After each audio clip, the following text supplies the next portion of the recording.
これが何か知っておるか。キリシタンの彫り物でございます。つまこの中でクリストファン・フェレーラ、トムス・パドリのショスコをしておる人はないか。だから私たちは彼のことを知りたい。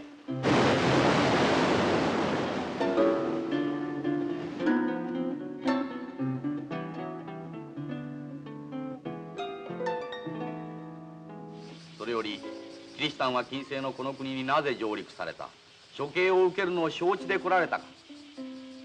殉教はもとより覚悟しておりま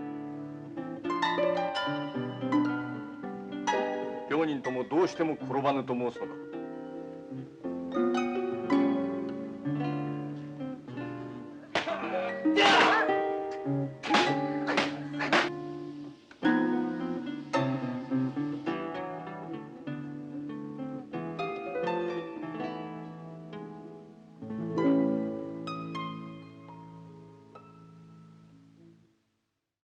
Shinoda est considéré comme appartenant à la nouvelle vague japonaise. Il a été l'assistant de Ozu, ce qui est quand même, on peut dire que ça constitue vraiment des lettres de noblesse. Endo, c'est un personnage très intéressant, parce qu'effectivement, comme vous l'avez dit, il est, je dirais pas déchiré d'ailleurs, il est plutôt traversé par deux traditions importantes. La tradition japonaise, il est japonais, il a passé ses premières années en Mandchourie, à l'époque du Manchukuo, donc sous occupation japonaise, avec cet éphémère empereur Puyi. Et puis, sa mère était catholique, et il a été baptisé en 1934, donc à l'âge de 12 ans. Et toute son œuvre est marquée par des situations de conflits intérieurs, psychiques, parfois de déchirement, oui c'est vrai. Et puis aussi, il y a une interrogation quand même, et là on rejoint tout à fait, enfin nous sommes sous l'égide de René Girard. Et je trouve que vraiment, on ne peut pas ne pas évoquer la violence et le sacré quand on pense à l'œuvre d'Endo, puisqu'il y a cette conflictualité psychologique et physique aussi. Il y a souvent des scènes violentes dans ses romans. C'est quelqu'un qui est très troublé, je ne dirais pas obsédé, ce serait très excessif, mais en tout cas troublé par la question de la violence physique. De la violence physique exercée au nom de l'idéologie, de la pensée. Par exemple, l'un de ses premiers romans raconte comment des aviateurs américains qui ont été capturés sont torturés. Il y a une forme de fascination pour le martyr en réalité. Je crois que c'est le terme, donc violence sacrée, martyr. Voilà, là nous sommes au cœur de la préoccupation et rencontre entre des cultures antagonistes ou conciliables ou pas. Voilà le cœur de notre soirée. Contrairement au film de Scorsese, j'ai compris bien des choses. Ah non, je trouve ça formidable. Enfin bon, je vous laisse la parole.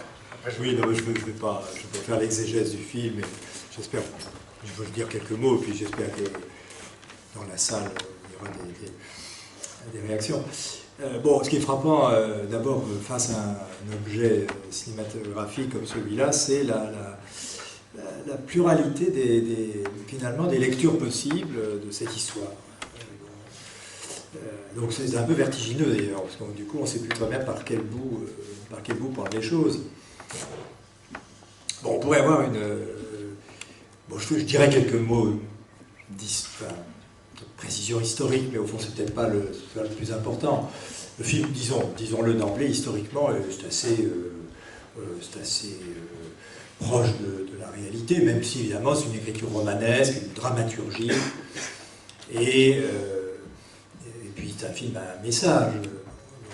Mais historiquement, c'est pas faux. Je ferai je donnerai quelques petites précisions, peut-être mise en contexte plutôt. Vous vous demandez par exemple que faisaient là ces jésuites portugais, qui ne parlaient pas anglais d'ailleurs, je précise. Ça c'est un peu dérangeant. Ça aurait été une question. Ah non, et si ça avait été des missionnaires anglophones, ils n'auraient pas été catholiques au XVIe siècle. Non. Enfin bon, ça c'est... Je finasse. Non, que faisaient là ces gens donc ça, je pourrais dire un mot. Non, je reviens à mon idée de départ sur la pluralité des approches possibles de cette question des missions, justement, disons, des Européens qui viennent apporter leur foi ailleurs. Bon. Alors on pourrait avoir donc un premier niveau de lecture qui serait, un premier type de lecture, plutôt, c'est pas une question de niveau, type de lecture qui serait une lecture hagiographique. Bon, alors ce type de lecture existe, a beaucoup existé au XVIIIe et au XIXe siècle, une littérature hagiographique considérable, qui est d'ailleurs alimentée beaucoup par les missionnaires eux-mêmes, par l'Église, hein, bon, et puis aussi par des sociétés qui soutiennent les missions. Je pense par exemple aux Annales de la propagation de la foi à Lyon, qui ont diffusé dans toute l'Europe des millions, je dis bien des millions d'exemplaires de brochures qui racontaient la vie des missionnaires au Japon, mais pas seulement, en Afrique, en Asie, et qui montraient, et qui insistaient beaucoup sur le côté sacrificiel. Là, on est dans la violence et le sacré de cette vie. Le séminaire de missions étrangères où j'ai beaucoup travaillé a été même surnommé le séminaire des martyrs. Bon, le martyr, c'était un moyen de convaincre finalement de la vérité de l'Évangile. Bon, si on est prêt à mourir pour ça, c'est que ça vaut quelque chose. Bon. Donc ça, ce serait une lecture possible du film. C'est un film hagiographique, d'ailleurs c'est une dramaturgie, c'est une passion en fait. D'ailleurs, cet acteur a un côté christique. C'est la passion. Même, le film est nourri, absolument nourri de culture chrétienne, d'une imagerie chrétienne. C'est très frappant. Il y a l'entrée du Christ à Jérusalem. Enfin, il y a le dimanche et Rameau, il y a tout. Il y a le rouge, la tunique qui a la couleur des martyrs, qui d'ailleurs dans la liturgie, c'est les ornements que revêt le prêtre lorsqu'on célèbre les martyrs. Saint-Étienne, par exemple, eh bien, c'est l'ornement rouge, puis la passion, bien entendu. Bon, donc il y a cette dimension-là, et ce qui me fait dire que ce film n'est pas un film japonais. Alors là, je provoque un peu, mais c'est un film qui est très... Moi, j'ai trouvé ce film très occidental, finalement, très rempli de culture occidentale. Celui qui est le plus japonais dans le film, peut-être celui qui défend... Qui rentre le plus en conflit avec ce qui semble être un certain idéal chez Endo, c'est le père Ferreira, c'est le traître. C'est pas du tout ce pauvre japonais qui a trahi son maître, Judas. Hein, bon. Non, pas du tout. Celui qui est le plus problématique dans tout ça, c'est le père Ferreira, qui est une figure historique réelle. Hein. Bon, donc ça c'est une première lecture possible. Mais on pourrait en avoir d'autres. On pourrait, par exemple, avoir on pourrait dans une vision postmoderne très critique de notre histoire passée, de notre passé colonial. Et cette lecture-là existe, et elle est même véhémente et agressive. On pourrait en effet voir dans ce film une sorte de parabole de l'illégitimité totale des Européens à se rendre dans des pays étrangers pour y transmettre leur culture. Bref, ce serait une critique de la colonisation, puisqu'au fond, c'est quand même bien de ça dont il s'agit aussi. Hein. C'est quand même une tentative de colonisation, enfin plus qu'une tentative.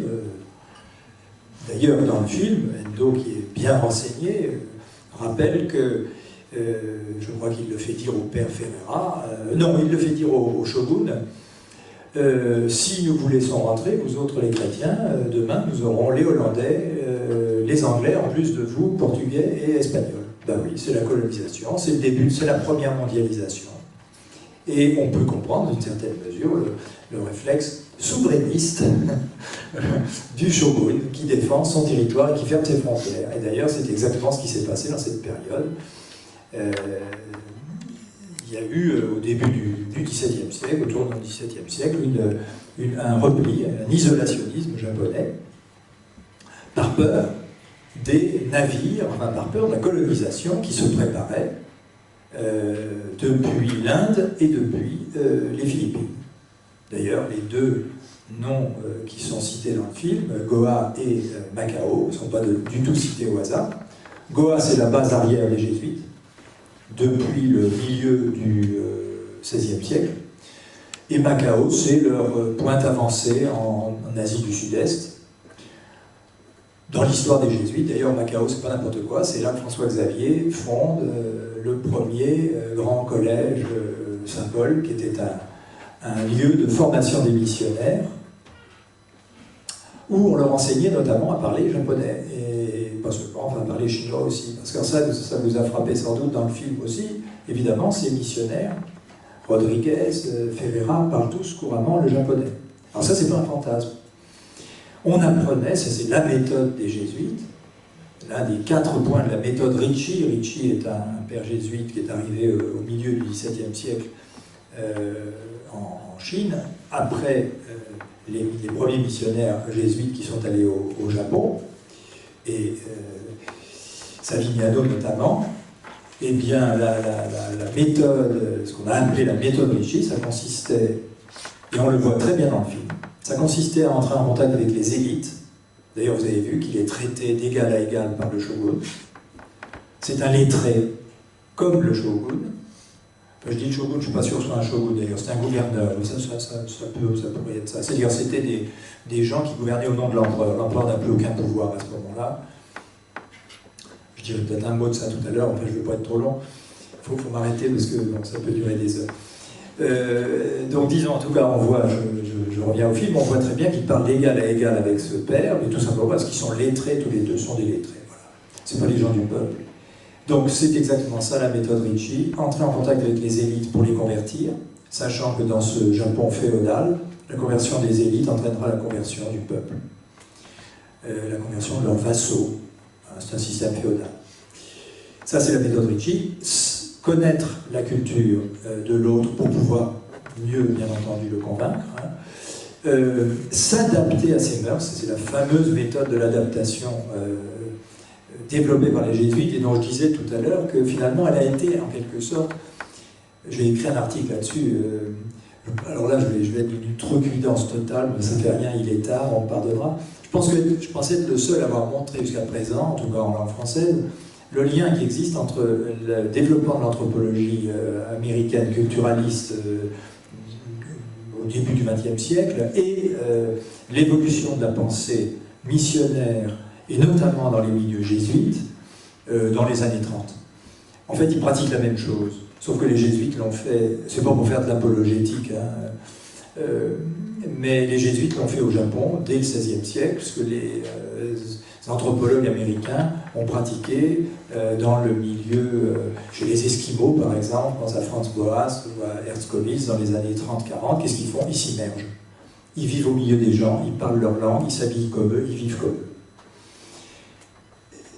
La seule différence évidemment avec nos missionnaires, c'est que les missionnaires essayent quand même de semer quelque chose. Hein. C'est pas une hypocrisie, c'est pas de la manipulation. Hein. Il y a derrière ça aussi un profond respect des cultures et un profond intérêt pour les cultures qu'ils rencontrent. Ça, tous les écrits des missionnaires le prouvent. Ils sont fascinés par ces pays. Voilà, donc ces missionnaires portugais parlent le japonais parce qu'ils l'ont appris. Mais alors il y a des intermédiaires, ça, je voulais dire un mot là-dessus aussi.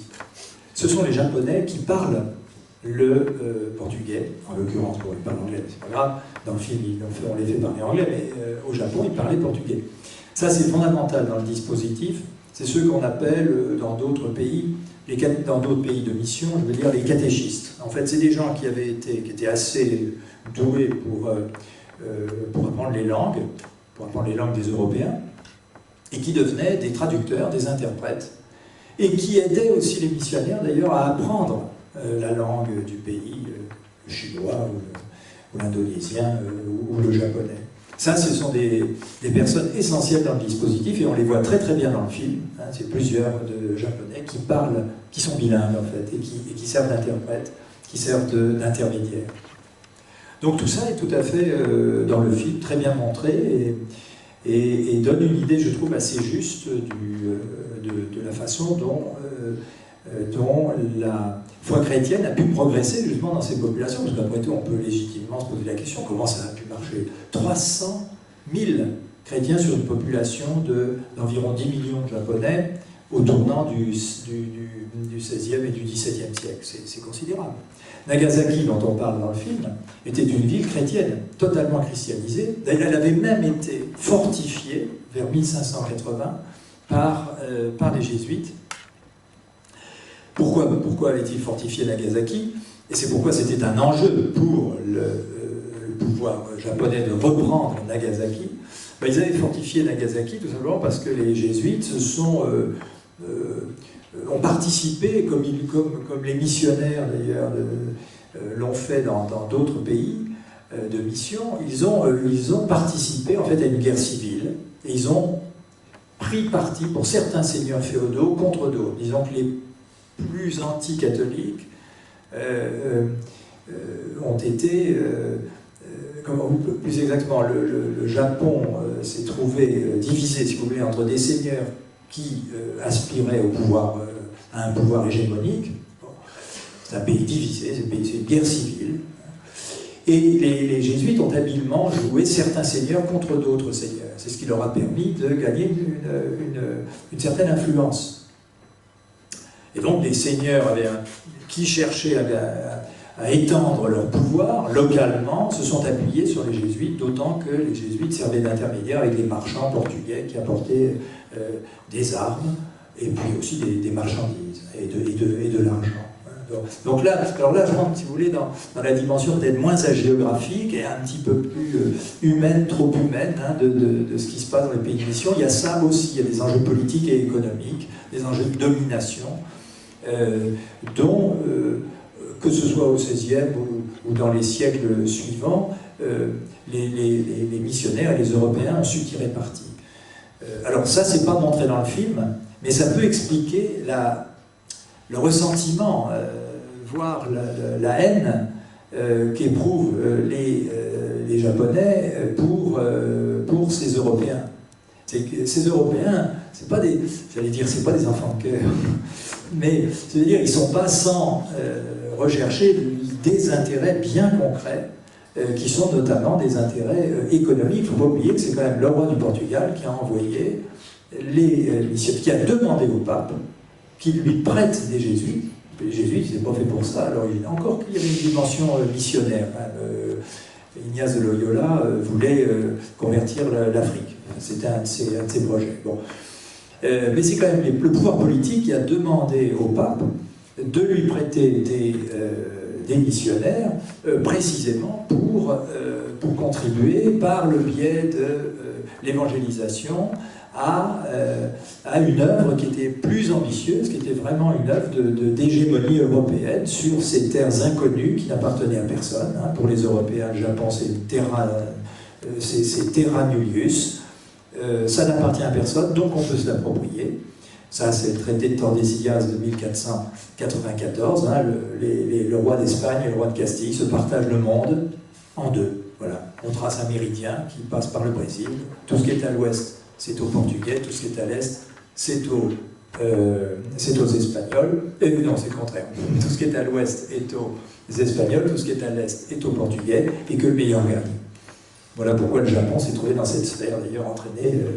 Je reviens à ma question, mais que venait-il donc faire dans cette galère? Il y avait quand même ces aspects-là. Et donc c'est vrai, lorsque dans le film, le shogun dit derrière vous, il y a les navires espagnols, portugais, anglais et hollandais, il a parfaitement raison.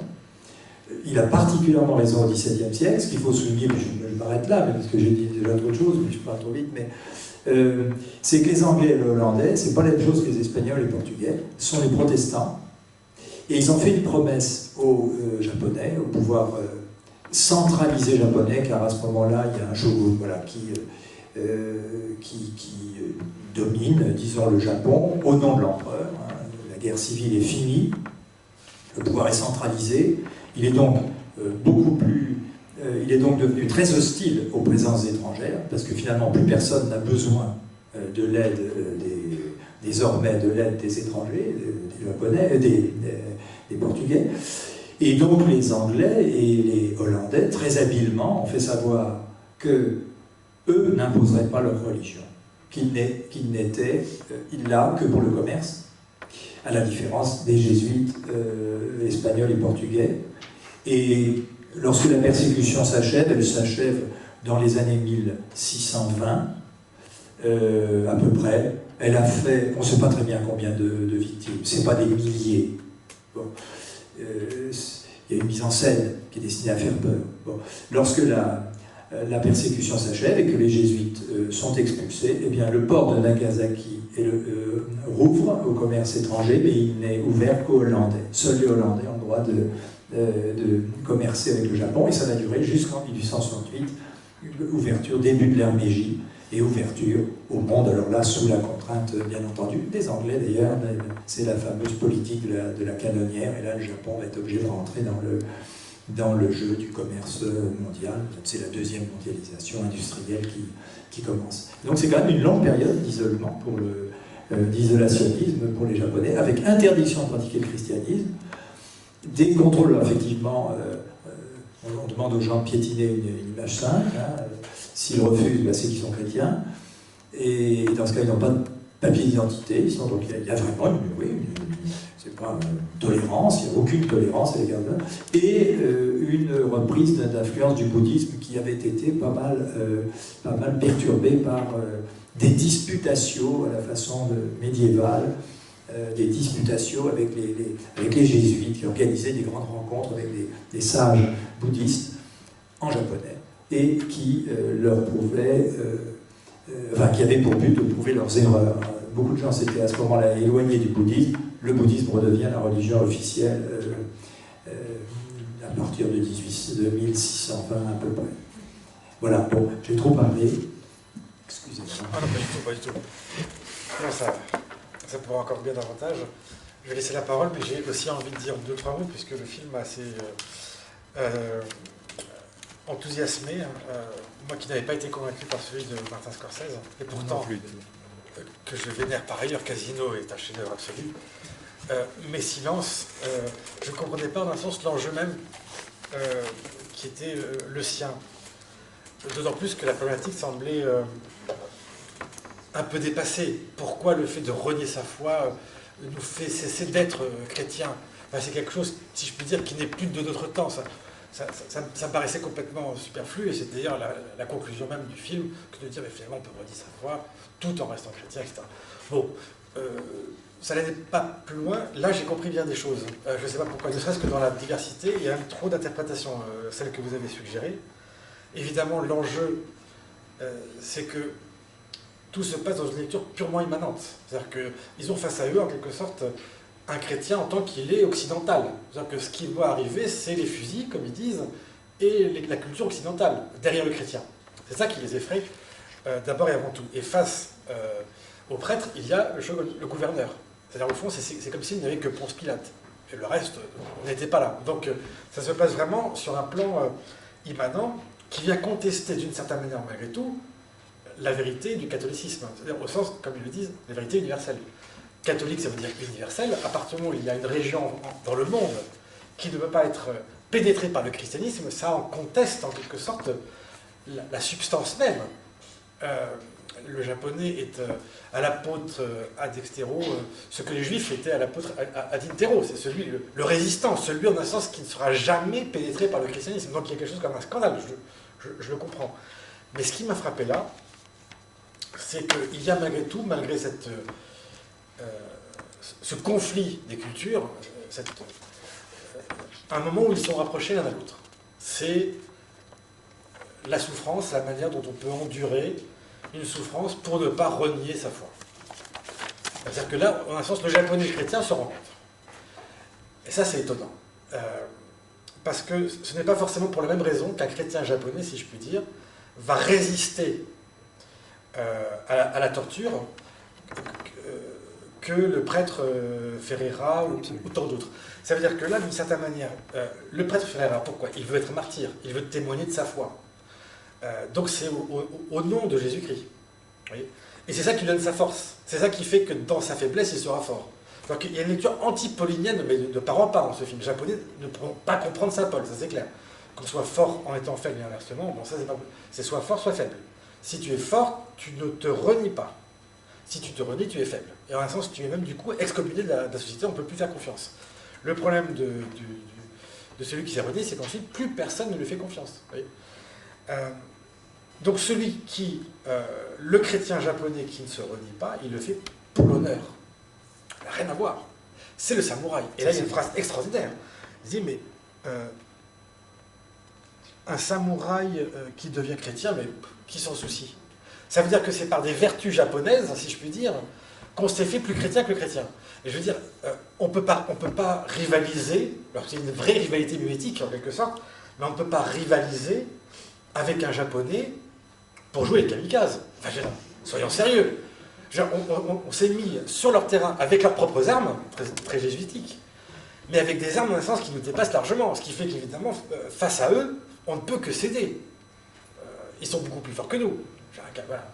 Donc ça, c'est peut-être l'erreur qui fait que justement, c'était le point de culture par lequel on a voulu se mettre en concurrence avec les Japonais et devant lequel on ne pouvait que céder. Moi, tout d'un coup, c'est ce qui m'a paru lumineux dans ce film, c'est cette disparité de culture. Et ce qui fait que ce point-là est absurde. Transposons. Je m'arrête. J'ai pas vu le film, donc c'est l'enthousiasme qui me fait parler. Mais c'est la même question que se posait Sartre en 1944 dans l'article qu'il avait écrit, La République du silence. En fait, le silence, c'est le seul moment, c'est la seule façon qu'on a, dans un régime oppressif, de résister. C'est-à-dire de dire non en silence. C'est ce qui se passe là. C'est pour ça que le silence est insupportable. Silence de Dieu, silence des hommes. Et c'est pour ça que Rodriguez hurle. Mais s'il hurle, c'est que le silence est insupportable. Il hurle pas pour couvrir la voix des autres, personne ne parle. Vous avez remarqué qu'il passe son temps à dire « tais-toi, arrête !» tout ça. Mais parce que c'est ce silence qui est étouffant, en quelque sorte. Donc, République de silence, et la question qui a obsédé Sartre, dont il parle en 1944, mais finalement dont il va continuer à parler sans cesse, c'est « moi, si j'avais été capturé par les nazis, la Gestapo, est-ce que j'aurais parlé sous la torture ?» C'est une question qu'on se pose tous. Est-ce que j'aurais avoué? Est-ce que j'aurais dit la vérité? C'est quand même toujours cette question-là qui est en jeu. Et dans une de ses pièces, il a eu la réponse. C'est Mort sans sépulture, qui est soi-disant sa plus mauvaise pièce, mais à mon avis qui dit bien des choses. C'est qu'on s'aperçoit très rapidement que les raisons pour lesquelles on résiste au reniement, à l'apostasie, à l'aveu, etc., deviennent secondaires. Que l'on fasse ça pour le Christ, que l'on fasse ça pour l'honneur, peu importe. C'est la rivalité mimétique. Ça veut dire qu'on est tout d'un coup face à son bourreau. C'est la victime face à son bourreau. C'est le fort contre le faible. C'est celui qui résistera. C'est celui qui l'emportera. Ça veut dire que, à un certain moment, dans l'obstination de ne pas parler, de ne pas se renier, c'est l'orgueil qui parle. Et ça, c'est ce que, en un sens, le Sartre a compris. C'est-à-dire qu'à un moment donné, si on ne parle pas ou si on ne renie pas le Christ, c'est pas orgueil, c'est parce que je suis fort. Et c'est en cela, en un sens, que les Japonais comprenaient la chose. Tu es fort, tu es faible. On le fait par orgueil. Ça, je trouve étonnant. Donc, en cela, c'est des impératifs catégoriques anciens qui rendent fou. Et donc, la vraie réponse, qui sont contre la vie. La vraie réponse, pour moi, à la fin, ils sont chrétiens. Quand on fait ça par amour, c'est évident que... alors, là, je laisse la parole. Est-ce que le Christ se serait renié à la même occasion? C'est ça le point scandaleux. C'est pire que Scorsese, là. Mais est-ce qu'il l'aurait fait? Peut-être. Par amour. Mais qui n'aurait pas fait ça par amour? On peut très bien supporter sa propre douleur, mais celle des autres, je ne sais pas. Donc voilà. Est-on chrétien intérieurement tout en l'étant plus extérieurement, etc. Voilà. D'où la dissonance. D'où le fait qu'il y a tout d'un coup cette musique et qui est sans cesse interrompue par des accords, des dissonances qui montrent cette perturbation entre l'intérieur et l'extérieur. Le cœur pur et la dévotion extérieure.